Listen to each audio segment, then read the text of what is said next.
बस एक ही कसम लेनी है हिंदू उत्तर प्रदेश की जनता से, उत्तराखंड की जनता से, पंजाब की जनता से कि जो हिंदू है हाथ पे गंगा जल होगा, कसम खाओ हिंदू मुस्लिम नहीं करेंगे। जो मुस्लिम होगा उसके हाथ पे कुरान रखेंगे, कसम खा कुछ भी हो हिंदू मुस्लिम नहीं होने देंगे। और बस सरकार फिर किसी को वोट देना, बीजेपी को वोट मत देना, ये समझाएंगे।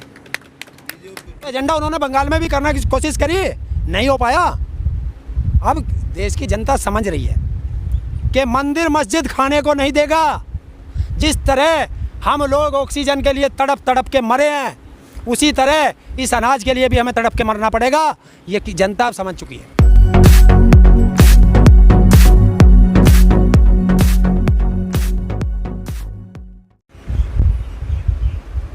बाबू जी, अभी 200 दिन पूरे हुए हैं आंदोलन, लगातार दिन ब दिन आंदोलन जो है लंबा होता चला जा रहा है। मतलब क्या उम्मीद है, आगे का क्या प्लान है? और यूपी चुनाव भी करीब आ रहा है, स्पष्ट रूप से बताइए क्या प्लान है? देखिए, प्लान हमारा पहले दिन भी जो 26 नवंबर को था वही प्लान आज है। बिल वापसी होगी तो घर वापसी होगी, और बिल वापसी नहीं होगी तो घर वापसी नहीं होगी। चाहे 2024 तक, सरकार बदलने तक, नई सरकार आने तक, बिल वापस लेने तक किसान बॉर्डर पर रहेगा। किसान भी बॉर्डर पर है, कई बार 26 तारीख आ भी चुकी है, और अब 200 दिन का जो है ट्विटर पर भी टैग जो है ट्रेंड कर रहा था कि 200 दिन किसान आंदोलन को हो गए। जी हाँ। पर इसका असर क्या दिख रहा है? असर आपको बहुत ज़्यादा असर है किसान का। सरकार के पेट में दर्द है, बस सरकार दिखा नहीं रही है। सरकार डरी हुई है। और सरकार को देखिए, किसान के हाथ में क्या है? किसान के हाथ में शांतिपूर्वक आंदोलन करना है। सरकार चाहती है कि किसान हथियार उठाए। किसान हथियार नहीं उठाएगा, क्योंकि किसान असहयोग आंदोलन चलाता है, शांतिपूर्वक आंदोलन चलाता है। ताऊ, बड़े अफसोस की बात यह है कि इतने दिन बीत जाने के बाद भी कृषि मंत्री को अभी तक नहीं समझा पाए आप लोग की दिक्कत क्या है। अभी फिर उनका बयान आया था कि बताएं, बैठ के बात करें, दिक्कत क्या है। तो बुलाए। देखिए, आज मैं आपको एक बताता हूँ, एक वीडियो वायरल हो रही है और कृषि मंत्री का दामाद उसमें फंसा हुआ है, और उस लड़की ने वीडियो वायरल की है कि उसका दामाद मेरे साथ संबंध बनाना चाहता है, और 2020 से मैं परेशान हूँ। उसने एसएसपी को भी दी, आईजी को, डीआईजी को भी दी एप्लीकेशन, वीडियो भी उसने वायरल करी है, और उसकी कोई सुनवाई नहीं है। तो वो अपने दामाद को बचाने के चक्कर में लगा हुआ, उसे किसान की क्या दिक्कत है? तो आपके पास कहाँ से आया? मेरे पास एक सोशल मीडिया पे डाला उसने, एक एक्टिविस्ट है, मैं दिखा दूंगा उसको। वो झूठ नहीं है, लड़की की साफ है, जांच तो कराना पड़ेगा। एक्टिविस्ट का नाम क्या है, किसने डाला? अभी मैं उसका नाम बता दूंगा अभी। ठीक है, अभी हाँ, और मैं इसमें दिखा दूंगा। और जगह भी जहाँ किसान बैठे हैं, बीच बीच में ऐसी खबरें आती रही है कि कभी लाठीचार्ज हो रहा है, कभी किसानों को, अभी पीछे देखा कि हरियाणा में टीके साहब को भी वहाँ बैठना पड़ा थाने में जाके। तो इसके पीछे की क्या वजह है, क्यों ऐसा बार बार हो रहा है? जैसे यहाँ पर शांति से बैठे हैं, अलग जगहों पर जो है वो अफरा तफरी का माहौल बच जाता है बीच बीच में। देखिए, ये चाहते हैं कि किसान हिंसक हो, और हिंसा की आग में किसानों को बदनाम करके आंदोलन तोड़ दिया जाए, आंदोलन बदनाम करके ख़त्म कर दिया जाए। लेकिन किसान भी बहुत, मैं सारे किसानों का धन्यवाद करूंगा, पूरे भारत के जो भी आंदोलनरत हैं, कि वो भी पूरे धैर्य का परिचय दे रहे हैं। लाठी खा रहे हैं, सर फुड़वा रहे हैं, महिलाओं के सिर फोड़े जा रहे हैं, लेकिन किसान हिंसक नहीं हो पा रहा। लेकिन किसानों पे तो आरोप लग रहा है कि किसान ही पुलिस को मार रही है। देखिए, अब सिर किसानों के फूट रहे हैं, और तुम पुलिस का नाम ले दो, पुलिस पीट रही है। कहाँ पीटी? पुलिस पीटी, कानपुर में पीटी। जो बीजेपी के नेताओं ने बदमाश को छुड़ाने के लिए पुलिस को पीटा, और बदमाश को छुड़ा के ले गए 25,000 के बदमाश को, वहाँ पीटी पुलिस। अच्छा, आप सरकार को देख रहे हैं, सरकार जो है मीटिंगें कर रही है, वो यूपी चुनाव की तैयारी में लगी हुई है। यूपी इलेक्शन की तैयारी को लेकर मीटिंगें शुरू हो गई, आपकी क्या तैयारी है? देखिए, राजनीतिक पार्टियां हैं, उन्हें चुनाव लड़ना है तो वो तो करेंगी। किसान अपनी तैयारी करे बैठा।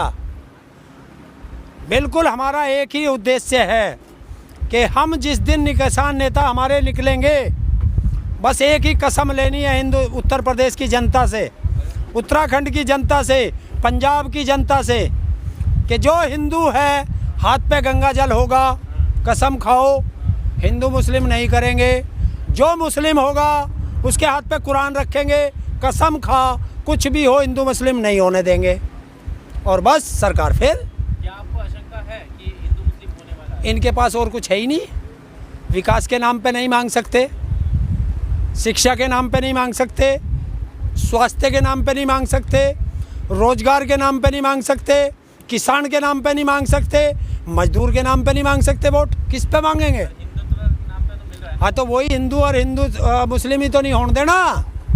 इस बार भी तो चुनाव तो उनका एजेंडा यही रहेगा। हाँ तो एजेंडा उन्होंने बंगाल में भी करने की कोशिश करी, नहीं हो पाया। अब देश की जनता समझ रही है कि मंदिर मस्जिद खाने को नहीं देगा। जिस तरह हम लोग ऑक्सीजन के लिए तड़प तड़प के मरे हैं, उसी तरह इस अनाज के लिए भी हमें तड़प के मरना पड़ेगा। ये जनता समझ चुकी है। आप लोग बंगाल में गए थे, क्या आप यूपी चुनाव में अलग अलग जाएंगे जगहों पर लोगों को समझाने के लिए? हर जगह किसान नेता निकलेंगे, सब निकलेंगे। और वो तो हमसे बहुत दूर था, हम तो बिल्कुल अपने घर में बैठे हैं। यहाँ नहीं समझाएंगे, यहाँ तो पूरी तरीके से निकलेंगे। प्रशासन का जो दबाव होगा, है प्रशासन का जो प्रशासन अब किसका होगा? सभाएं करने के लिए जो रोक-टोक लगाई जाएगी, कैसे लगा देगा? अगर हम पे लगेगी तो इन नेताओं पे भी लगेगी रोक, इन पे नहीं लगेगी, इन पे नहीं लगेगी। और इनका काम है FIR दर्ज करना और हमारा काम है जनता को समझाना और फिर इन्हें बता। क्या किसी पार्टी के समर्थन में क्या किस तरीके का आप क्या समझाएंगे? किसी को वोट देना, बीजेपी को वोट मत देना, ये समझाएंगे। क्योंकि देश बचा लो मौका है, बीजेपी एक धोखा है, इस नारे के साथ चलेंगे। इसका असर दिखेगा? बिल्कुल दिखेगा। ठीक है। बाकी अभी राकेश टिकैत जी की मीटिंग हुई है ममता बनर्जी के साथ, वो भी यहाँ पर जो है अपने कैंडिडेट उतारेंगे, तो क्या किसान जो यहाँ पर जो जितने किसान हैं क्या वो समर्थन देने वाले हैं? अभी हम किसी को नहीं कह रहे, अभी तो सिर्फ एक ही है, बीजेपी को यहाँ से भगाना है, जिसने फांसी का फंदा डाला है। और ममता बनर्जी तो अभी उसने उतारने की तो कोई बात नहीं करी, और वो उतारो, राजनीतिक पार्टी है, कोई भी आके लड़ो, हम क्या मना कर रहे हैं। यहाँ तो ओवैसी जी भी लड़ेंगे, अखिलेश भी लड़ेगा, मायावती जी लड़ेगी, कांग्रेस भी लड़ेगी, आप भी लड़ेगी और निर्दलीय भी लड़ेंगे। लड़ने को किसी ने रोका थोड़ा ही है, सब स्वतंत्र हैं। भारत में कोई भी चुनाव लड़ सकता है जो भारत का नागरिक हो। हम किसी का सपोर्ट नहीं किया है, वो बताएंगे हम फरवरी में जाकर। इससे पहले कोई किसान नहीं बोल रहा किसकी तरफ जाना किसकी नहीं। तब हम देखेंगे कि बीजेपी को कौन हरा रहा है। और इस बार जो है बीजेपी चुनाव लड़ रही है वो योगी जी के चेहरे पर लड़ रही है। अरे योगी जी तो 4 साल से है यहाँ, 5-4.5 साल से।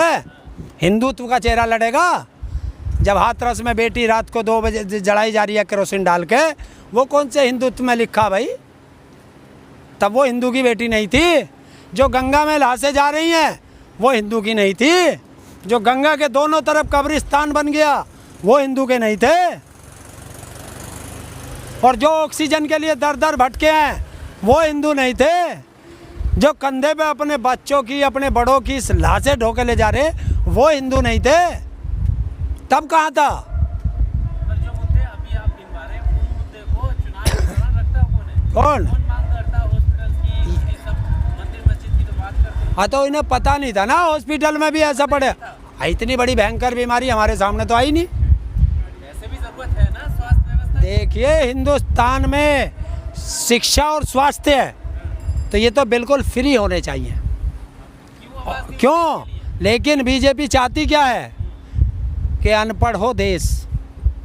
बीजेपी का एजेंडा है कि देश अनपढ़ होगा तो आवाज़ नहीं उठाएगा।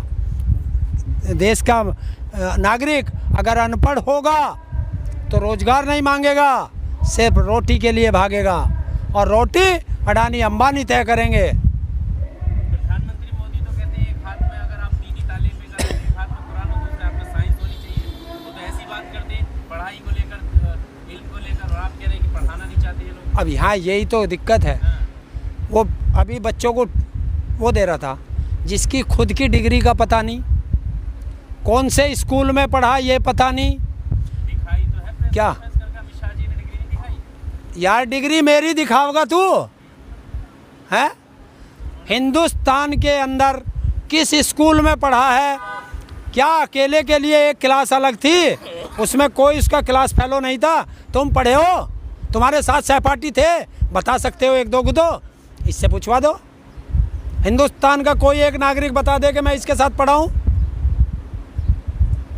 कौन सी यूनिवर्सिटी में पढ़ा ये बता दे। पर वो दूसरों को तो पढ़ाने की बात कर। हाँ, दूसरों को पढ़ाने की ऐसे ही तो बुद्धू रखने कि जब पेपर आए सबसे पहले कठिन सवाल को सोल्व करना, ये किसने बताया भाई? आप भी तो पढ़े हो। आपके टीचर ने क्या बताया था कि जो सवाल आपको सबसे ज़्यादा आता हो सबसे पहले उसे करना, उससे कम वाले को करना और कठिन को सबसे बाद में देखना। तो ये क्या है, वो कठिन में अलझा रह जाएगा, एक भी नंबर नहीं आएगा, आएगी 0 फेल, तो क्या हो गया, अनपढ़। और वो ये रखना चाहते हैं। साइंस की बात होगी तो मोदी बताएगा। वैक्सीन बनी, वो किन्ने बना दी? मोदी ने, साइंटिस्ट है ये। और अगर कोविड के जो वैक्सीन लग रही है उसके सर्टिफिकेट पे मोदी का नाम फोटो है, तो जो कोरोना में मरे हैं उनके डेथ सर्टिफिकेट पे मोदी का फ़ोटो क्यों नहीं लगता? ताली कप्तान को तो गाली किसे मिलेंगी? कप्तान को किसे मिलेंगी?